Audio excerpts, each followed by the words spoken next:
Hi, it's Lauren. Welcome back to my craft room for another video. And I'm going to be sharing how I created this Happy New Year card inspired by the Royal Mist Sparkle Mix. I'm grabbing some of my supplies. I'm going to have stencils and dies. I do grab a sentiment stamp set, but I end up making this just a die cut only card, which is super fun. It's fun to use dies and maybe keep stamping for another day. So let's go ahead and get started on the background as this will require some dry time. I'm using a piece of Bristol Smooth cardstock because I'm going to be doing some stenciling with Distress Oxides, and I find that this paper works really well for ink blending. I'm using some of my Heffy tape to keep my paper secured to the back side of my stencil. This is the balloon room stencil, and I'm going to be using two different colors. So I am using Wilted Violet first, and normally I would start with the lightest color, but I am starting with the darkest color on this stencil. Once I have all of the balloons placed, cleaned my stencil off and then flipped it over, and now I'm using Wilted Violet. And when I overlap the two colors, you can see a third shade of purple is created, and I thought that it looked like my lighter purple balloons were more translucent. I have a little bit of gap there in the center, so I'm going to stencil on another wilted violet balloon and another milled lavender balloon. So once all of my stenciling is done using Distress Oxides, I will clean off my workstation and I'm going to grab my other stencil, which is the Starfall stencil, and I'm going to do a little bit of stenciling with stencil paste. So before I do that, I do want to cut out my rectangle. I've already done a lot of die cutting off camera to create my shaker. I'm using my stitched Imperial rectangles and I'm creating the background of my shaker. So I'm going to run that through because I don't like to have to worry about die cutting after stencil paste because it can create a big mess or ruin my stencil paste. So I went ahead and did my die cut first. So I'm going to do the exact same thing as last time. I'm going to secure my paper behind my stencil using my Heffy tape, and I'm going to grab some stencil paste. This is from Picket Fence Studios, and it is a kind of a light pink purple color. I thought it matched really well with the milled lavender, and I'm going to use my palette knife and just put on one layer of this beautiful sparkly stencil paste, and I will do a reveal here so you can see how pretty all of these colors look together. It's definitely a very Team Purple inspired card if you are a purple lover. So I'm just wiping off the excess paste off the edges of my cardstock here, and then I will set it off to the side so it can dry. I'm going to clean off my desk and especially go clean my stencil and move into die cutting. So I'm going to grab this grape soda colored cardstock. I thought it matched best with those two different Distress Oxides blended together on my balloon background. And I'm going to die cut some balloons using the more oval shaped balloon, very similar to the stencil. And I'm also going to die cut my sentiment, Happy New Year. And I'm using this colored cardstock as well as a rose gold cardstock that I have in my stash. I will have it linked down below in the description, but it is a kind of a metallic rose gold color, and I thought it looked as close as I could get in my stash to the gold sequins in my sparkle mix. So I'm going to start pairing up my letters. I die cut Happy New Year once out of the purple cardstock and once out of that rose gold cardstock so I could create a drop shadow between the two colors. So the purple cardstock will be the top, and then that rose gold will be the drop shadow underneath my purple letter. So as you can see here, I've added some glue burt to the back of my purple cardstock H, and I'm using my tweezers to help me glue them together. And here you can see how I've just shifted that rose gold to the bottom right a bit so it shines, like I said, like a drop shadow underneath the purple cardstock letter. So now those are done. I have a bunch of balloons die cut as well. Let's jump back over to creating my shaker. So I'm going to place all of my die cuts in this little tray so I know where they are and I don't lose any pieces. My background is now dry, so I'm going to grab the rest of my die cut supplies.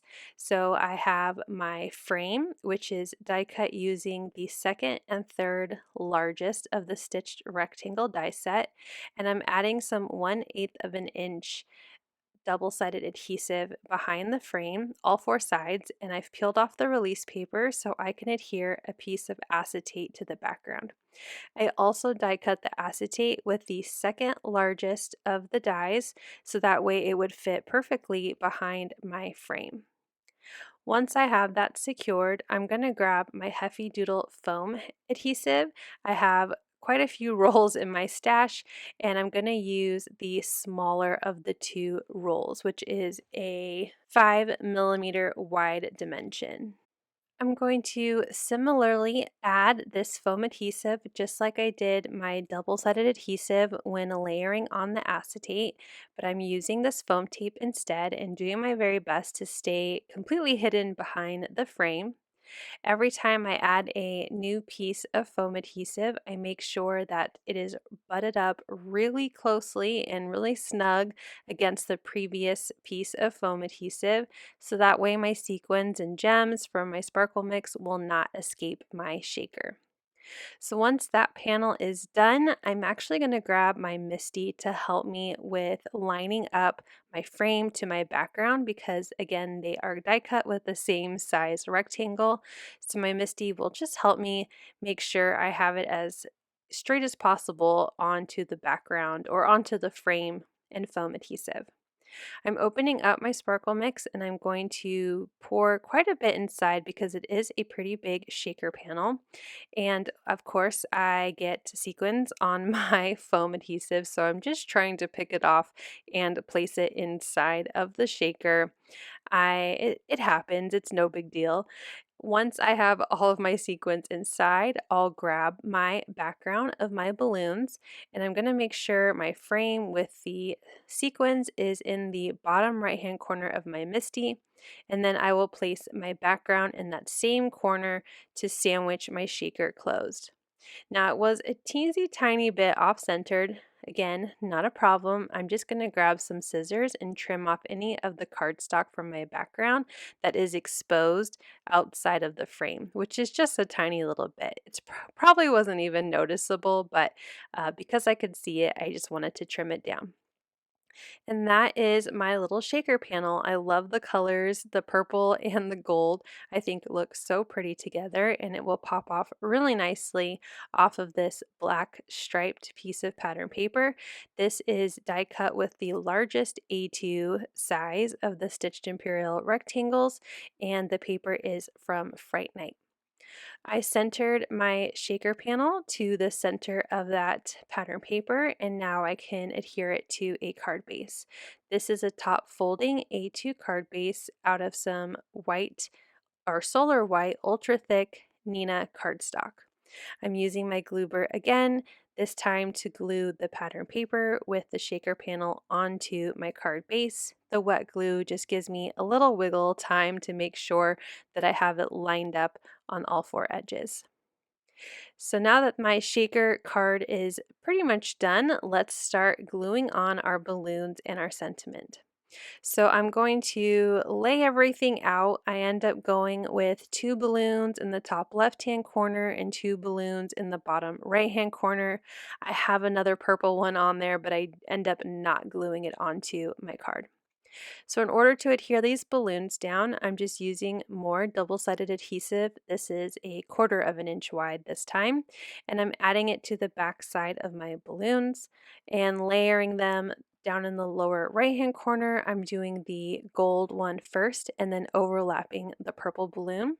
And in the top left-hand corner, I will reverse that. So that way it kind of looks a little different, but yet still the same when it comes to the two different corners of balloons. Once all 4 balloons are adhered, I'm going to work on my sentiment. So as you can see here, I've already lined up year and used some of my Heffy tape to keep them all in place. And I'm going to repeat that process with the words happy and new. So that way I can adhere down each word and my letters will already be pretty evenly spaced and in place so I can easily add the glue and then add the letters to my card. So let me get all 3 words done, and then I'm going to actually start with the word new since it's in the middle of my sentiment. I'm going to have happy on one line, new on the next line, and year on the bottom. So I'm just taking a look and making sure I'm happy with how I'm going to space everything out, and I am not going to glue that other purple balloon down. So like I said, I'm starting with new and I'm adding Glubert behind each letter, and then using my Heffy tape, I will center that. Also using my grid mat, I like to make sure that my sentiment is as centered as possible. So I am using the grid mat for some help here so I can kind of follow the lines of where the new needs to go. And then I will glue down year underneath new and happy on top of new, and I will have the sentiment Happy New Year. Now I am using wet glue on acetate, so I just put a clear block on top of my card for a little bit while I put away some of my supplies. And here is a final look at how this fun purple and gold shaker New Year card turned out. I hope you enjoyed this process and you have a little fun yourself using just dies on a card. And thank you so much for joining me for this Heffy Doodle video. Thank you so much for watching. I hope you'll click like, and if you're new here, I hope you'll subscribe and come back. As always, you can find everything I use down below in the description box. Thank you and have a wonderful day. Bye!